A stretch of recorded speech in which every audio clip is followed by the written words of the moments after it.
Property of solids का अपना lecture number 3 है। यहाँ से हम लोग स्टार्ट करेंगे पेज नंबर 102, टेक्स्ट बुक के पेज नंबर 102 पे, जहाँ पे एक टॉपिक दिया हुआ है हुक्स लॉ।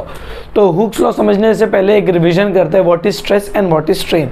तो स्ट्रेस क्या होता है? Restoring force per unit area is our stress, और change in dimension upon original dimension क्या होता है? अपना स्ट्रेन होता है। तो इस तरीके से हमारे पास स्ट्रेस और स्ट्रेन आते हैं। अब ये स्ट्रेस और स्ट्रेन के बीच में क्या रिलेशन है, ये हमको हुक्स लॉ देता है। तो आइए पहले इसका डेफिनेशन देख लेते हैं। तो within the elastic limit stress is directly proportional to strain. यानी भैया यहाँ पे क्या बात कर रहा है कि ये जो हमारी स्ट्रेस होती है, stress is directly proportional to strain. अब अगर हम इसको इधर लेके आ जाते हैं तो यहाँ पे एक कांस्टेंट प्रोवाइड करना पड़ेगा। अगर हम लोग डायरेक्टली प्रोपोर्शनल का साइन उठाएंगे तो मैं डायरेक्ट लिख सकता हूँ stress upon strain is equals to constant. और यही वो कांस्टेंट है, जिसको हम लोग बोलते हैं इलास्टिक कांस्टेंट। इसे हमें कहते हैं, ये कांस्टेंट को बोलते हैं constant is called as elastic constant।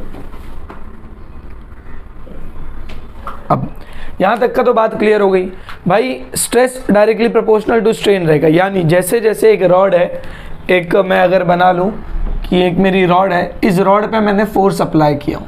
अब फोर्स अप्लाई होने के कारण क्या होगा? इसमें एलोंगेशन प्रोड्यूस होगा, इसकी लेंथ जो है वो कंटिन्यूसली चेंज होती रहेगी। समझ में आया? तो लेंथ जब कंटिन्यूसली चेंज होती रहेगी तो यानी ये थोड़ा सा बढ़ जाएगा। कितना बढ़ेगा? DL मान लेते हैं। DL बढ़ गया और ओरिजिनल लेंथ L थी, तो DL बढ़ गया।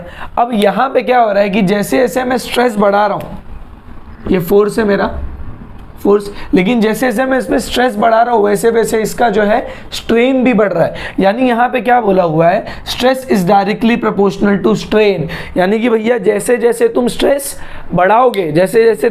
बढ़ाओगे तुम्हारा स्ट्रेन अपने आप बढ़ता रहेगा। लेकिन एक ही चीज़ बोला हुआ है कि देखो भैया तुमको जो करना है करो, लेकिन with in the elastic limit, ये चीज़ अपने को बोला हुआ है। अब देख लेते हैं इसका ग्राफ किस तरीके से बनता है। तो अगर मैं बताऊँ ग्राफ, तो ये आ जाएगा अपना x, ये y। अब मैं इधर बोल देता हूँ ये अपना स्ट्रेस आ गया, y एक्सिस पे मैं स्ट्रेस रिप्रेजेंट कर रहा हूँ और स्ट्रेन ये एक्सिस पे रिप्रेजेंट कर रहा हूँ। अब देखो इसके अंदर क्या बोला हुआ है कि stress is directly proportional to, यानी जैसे जैसे स्ट्रेस बढ़ेगा वैसे वैसे स्ट्रेन बढ़ेगा। तो हमको मालूम है जब भी ऐसी इक्वेशन आती है कि डायरेक्टली प्रोपोर्शनल, तो हमारी जो लाइन बनती है, जो ग्राफ में लाइन बनती है, वो हमेशा सीधी लाइन बनती है। ये आ गई सीधी लाइन। तो ये जो है ना, ये सीधी लाइन है, ये हमको बता रही है कि stress is directly proportional to strain. यानी जैसे जैसे मैं स्ट्रेस बढ़ा रहा हूँ वैसे वैसे मेरा स्ट्रेन क्या हो रहा है भाई? बढ़ रहा है पूरी तरीके से, लेकिन with in the elastic limit. मैं बोलता हूँ उसकी इलास्टिक लिमिट यहीं तक है, ठीक है। अब अगर इसके आगे मैंने थोड़ा भी स्ट्रेस बढ़ाया, क्या किया भाई? थोड़ा भी स्ट्रेस बढ़ाया तो स्ट्रेन बहुत ज़्यादा बढ़ जाएगा। ये हम लोग आगे देखेंगे, ये अभी नहीं है, आगे देखेंगे, बट एक बस बता रहा हूँ, आगे समझ में आना चाहिए। Stress is directly proportional to strain, but कहाँ तक भाई? सिर्फ ये इलास्टिक लिमिट तक, इसको बोलेंगे इलास्टिक लिमिट। अब एक बार इलास्टिक लिमिट क्रॉस कर गई आपकी, तो आप थोड़ा सा स्ट्रेस बढ़ाओगे और बहुत ज़्यादा स्ट्रेन बढ़ जाएगा। एग्जाम्पल देख ले भाई, उठा लो पजामा अपना, ठीक है, किसी और का नहीं, उसको खींचते रहो। तो एक लिमिट आएगी, मम्मी बोलेगी भाई ज़्यादा खींचना नहीं, वरना यह है तुम्हारे साइज का फिर अब्बा के साइज का हो जाएगा। समझ में आएगी नहीं? तो वैसा अपने को करना नहीं है। तो होता क्या है, हम लोग खींच रहे, एक हद तक हम लोग खींचते, वापस वो रीगेन कर लेता अपना ओरिजिनल शेप, उसमें कोई चेंज आता नहीं है, बिल्कुल भी चेंज आता नहीं है। लेकिन जब उसको एक लिमिट से ज़्यादा खींच देते तो वो फैला का फैला रह जाता है, ठीक है। अब उसमें अगर आप थोड़ा भी स्ट्रेस लगाओगे तो वो और ज़्यादा फैल जाएगा, ठीक है। दूसरा एग्जांपल अगर ले लूँ मैं कि वायर वगैरह रहता है, ठीक है। तो वायर एक टाइम पे हम लोग देखेंगे, हम लोग खींच रहे, बहुत ज़्यादा फोर्स लग रहा है, बहुत ज़्यादा स्ट्रेस जनरेट करना पड़ रहा है और स्ट्रेन बहुत कम हो रहा है, ठीक है। लेकिन एक टाइम के बाद जैसी वायर हम लोग देखते धीरे धीरे जो वायर है बीच से पतला हो रहा है, इसको बोलते हैं नॉच फॉर्मेशन। अगर मैं बोलूँ ऐसा वायर है और मैं इसको दोनों साइड से खींच रहा हूँ, तो बीच का जो एरिया है ना भाई, वो एरिया ऐसे कम होता रहता है, इसको हम लोग बोलते हैं नॉच फॉर्मेशन।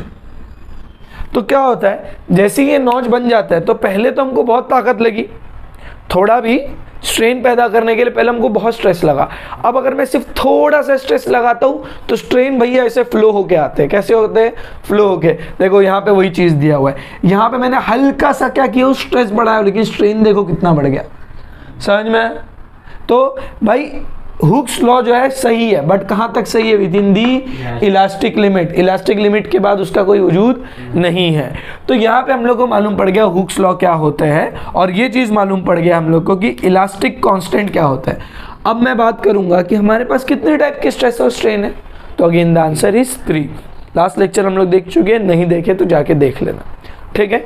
तो इलास्टिक लिमिट के अंदर क्या होता है, हम लोग 3 टाइप ऑफ स्ट्रेस पढ़ते हैं, that is longitudinal stress, volumetric stress and shear stress. और वहीं बात करते हैं 3 टाइप के स्ट्रेन की, तो longitudinal strain, volumetric strain and shear strain.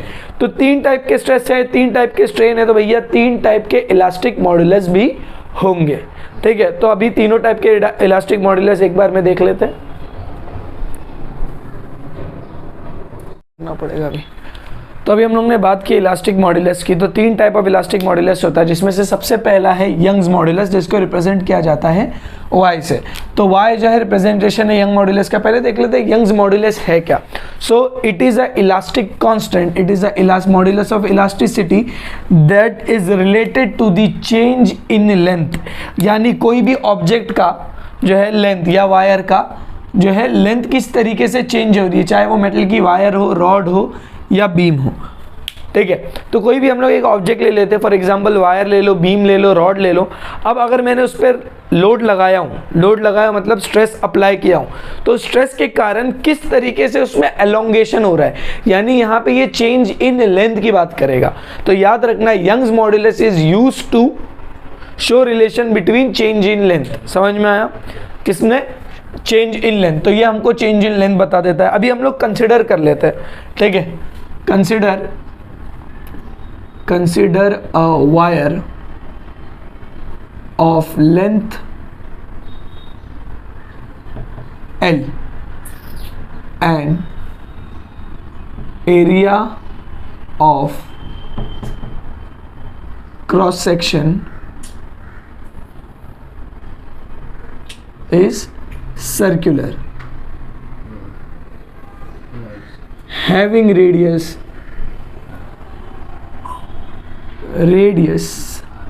r, applied, ठीक है। एक मिनट,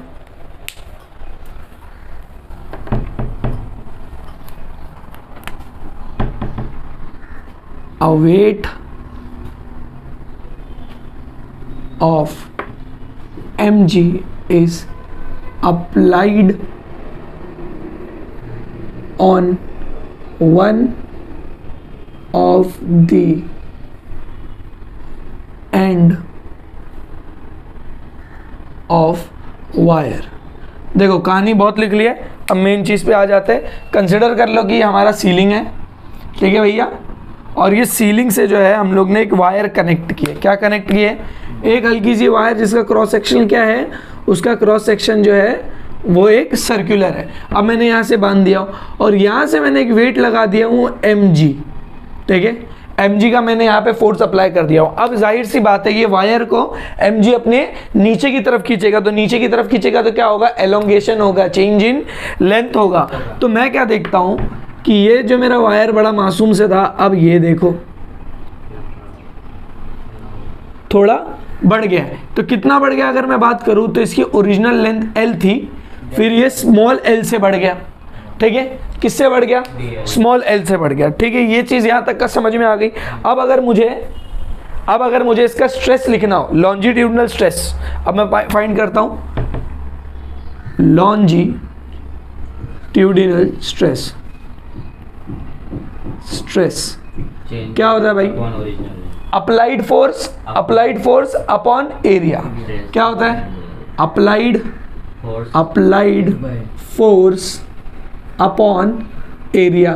तो मेरे को बता भाई अप्लाइड फोर्स क्या है? यही अप्लाइड फोर्स है या नहीं है? तो ये हो गया mg, वही बात कर लूँ अगर एरिया की, तो एरिया क्या होगा, अगर सर्कुलर क्रॉस सेक्शन एरिया है और वो आर स्क्वायर रेडियस है तो कितना हो जाएगा वो पाई आर स्क्वायर। तो मैं ये बोल सकता हूँ कि मेरा लॉन्जिट्यूडनल क्या है, लॉन्जिट्यूडिनल स्ट्रेस है।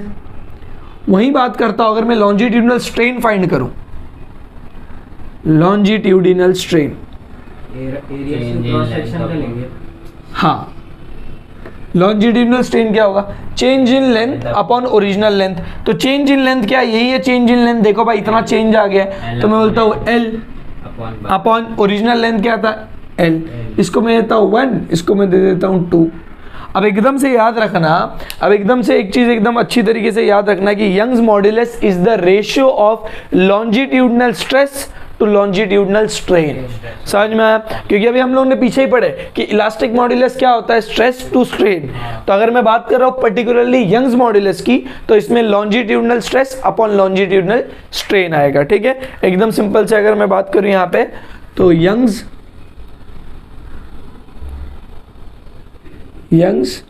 modulus y is given by y is equals to, मैं इसको रिप्रेजेंट किया हूं y से, longitudinal strain stress upon longitudinal strain. ठीक है, ये इतनी चीज क्लियर हो गई। अब वैल्यूज पुट कर दो। तो देखो भाई लॉन्जिट्यूडनल स्ट्रेस क्या थी अपनी, तो ये था भैया mg पाई आर स्क्वायर। ठीक है, फिर डिवाइड बाय लॉन्जिट्यूडनल स्ट्रेन क्या था L बाय L। अब यहाँ पे करेंगे थोड़ा सा मैथ्स का जादू और हमको इक्वेशन मिल जाएगा। देखो भाई ये था रेसिप्रोकल हो जाएगा ये ऊपर जाके, तो हम लोग को मिल जाएगा mgl upon pi r square small l। तो ये हमको मिल गया यंग्स मॉड्यूलस। ठीक है, तो ये यंग्स मॉड्यूलस का फॉर्मूला हमेशा याद रखना। यंग्स मॉड्यूलस का जो फॉर्मूला आपको याद रखना है, ये डिफरेंट क्रॉस सेक्शन के लिए चीज़ें चेंज होती जाएगी। अगर क्रॉस सेक्शन सर्कुलर है तो यही फॉर्मूला आएगा, लेकिन अगर क्रॉस सेक्शन स्क्वायर हो गया, रेक्टेंगल हो गया, तो चीज़ें जो है वो चेंज होती जाएगी। लेकिन जो चीज़ आपको याद रखना है इंपॉर्टेंट फॉर्मूला उसमें ये है, Young's modulus is the ratio of longitudinal stress to longitudinal strain. तो लॉन्जिट्यूडनल स्ट्रेस क्या होता है हम लोग ने वो फाइंड किया, स्ट्रेन क्या होता है वो फाइंड कर दिया, इसको सब्स्टिट्यूट कर दिए। ये चीज़ क्लियर हो गई। अब बात कर लेते हैं इसका डायमेंशन की। तो एकदम सिंपल सी बात है, ये क्या है, एक टाइप का हम लोग ने पढ़े थे स्ट्रेस है। ठीक है, देखो ये स्ट्रेस टू स्ट्रेन है, लेकिन स्ट्रेन का तो कोई डायमेंशन होता नहीं है। समझ में आया? तो जो बचा कुचा डायमेंशन रहेगा वो सिर्फ किसका आएगा, स्ट्रेस का आएगा। तो यहीं अगर मैं बात कर दूं यंग्स मॉड्यूलस, इसका जो यूनिट होगा वो यूनिट SI यूनिट, एक minute, SI unit of Young's modulus is क्या चीज़ बताइए, स्ट्रेस का क्या होता है, न्यूटन पर मीटर स्क्वायर। तो यही अगर मैं इसका डायमेंशन फॉर्मूला लिखूँ तो L-1 M1T-2। अगेन जैसा हम लोग ने फर्स्ट लेक्चर में स्ट्रेस का डिराइव किए थे, सेम स्ट्रेस की चीज़ है, ये चीज़ क्लियर हो जाता है। अब देखो भाई हमको ये यंग्स मॉड्यूलस देता क्या है, Young's modulus indicate the resistance given by a elastic body to the elongation. यानी क्या है, यंग मॉड्यूलस एक इंडिकेट करता है हमको कि एक बॉडी है, एक इलास्टिक बॉडी, अगर हम लोग उस पर फोर्स लगाएंगे, लोड लगाएंगे, स्ट्रेस लगाएंगे, तो स्ट्रेस के कारण जब उसमें खिंचाव पैदा होगा, ठीक है, खिंचाव पैदा होगा, तो वो बॉडी उस खिंचाव को कितना रेजिस्ट करेगी, कितना रोकने की कोशिश करेगी। ये चीज़ हमको कौन बताता है, यंग्स मॉड्यूलस। ठीक है, it indicates the resistance provided by elastic body to elongation। मतलब क्या, देखो भाई तुम्हारा यंग्स मॉड्यूलस जितना ज़्यादा हार्ड रहेगा, जितना ज़्यादा रहेगा, उतना ज़्यादा तुमको फोर्स लगेगा, स्ट्रेस लगेगा टू प्रोड्यूस एलोंगेशन। ठीक है, बुक में इसमें कुछ दिया हुआ है, देखो सबसे ज़्यादा अगर हम लोग बात करेंगे, लेड दिया हुआ है 1.5, लेड का यंग्स मॉड्यूलस कितना है 1.5 इंटू 10 रेज़ टू 10 पास्कल। मैंने पहले लेक्चर में बता चुका हूँ न्यूटन मीटर को हम लोग पास्कल भी लिख सकते हैं। तो लेड का देख लो। उसके बाद में सबसे ज़्यादा देख लो किसका, स्टील का है। स्टील का कितना है 21 × 10⁻10 पास्कल। समझ में आया? तो यहाँ से हमको क्या समझ में आ रहा है, एकदम ध्यान से अगर हम लोग देखोगे तो ये लेड है अपना, PB लेड है, और ये हमारा स्टील है। तो जाहिर सी बात है जिसका यंग मॉड्यूलस जितना ज़्यादा रहेगा वो उतना ज़्यादा रेजिस्ट करेगा टू दी स्ट्रेस। ये चीज़ समझ में आ गई, क्लियर। अगर यही मैं अगर रबर ले लूँ तो रबर जो है उतना रेजिस्ट नहीं करेगा, बट स्टील जो है ज़्यादा रेजिस्ट करेगा। यही कारण है जिसके वजह से मैंने बोला था कि steel is more elastic than rubber. अब बढ़ते हैं अपने नेक्स्ट मॉड्यूलस के ऊपर।